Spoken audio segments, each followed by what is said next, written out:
Voilà, donc je vais vous présenter l'état des lieux qui a été fait.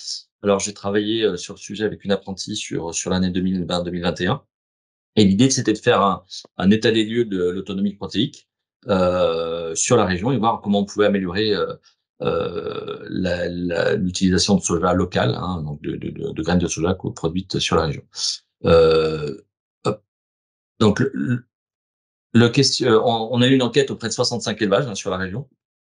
Heu, sur la région et un peu sur l'Occitanie également. Ça a été, l'idée, c'était d'avoir une présentation générale de l'exploitation, des cultures aussi, puisqu'on s'intéressait aux cultures, des matières premières achetées, les données techniques de l'élevage, les formules d'aliments, les taux d'incorporation des protéines et bien sûr, l'avis de l'éleveur sur l'autonomie protéique.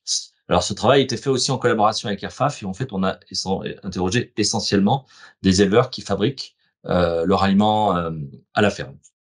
Parce que c'était, convenu dès le départ, une collaboration avec, l'association RFF et les groupements régionaux. Concernant les élevages et les caractéristiques des élevages, en fait, donc ce sont, comme je vous le disais, des éleveurs qui fabriquaient à la ferme. 13% des élevages fabriqués avec du complémentaire.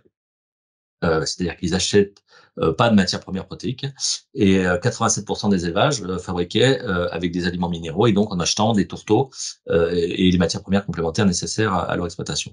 Et quand on regarde le tonnage moyen, on est à un tonnage fabriqué d'environ, en moyenne, de 1 600, presque 1 700 tonnes, mais avec une grande variabilité parce que le plus petit est à 243 tonnes et le plus gros est à 4 500 tonnes, voilà. On s'est aussi interrogé puisqu'effectivement le soja local, est plutôt utilisé dans le cadre de formules non OGM, de manière générale. Et quand on regarde les éleveurs, enquêtés, ben, en fait, alors sur la période, enquêtée, seuls 26 des élevages étaient avec des contraintes non OGM dans l'alimentation, 74 n'en avaient pas.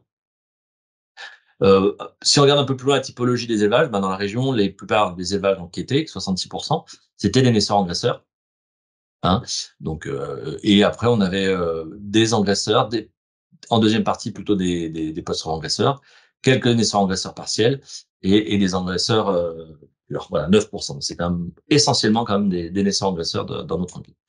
Et donc, quand on regarde, c'est aussi, on a regardé le nombre de porcs moyens produits, puisque c'était le point sur lequel on pouvait se comparer entre les trois grandes catégories.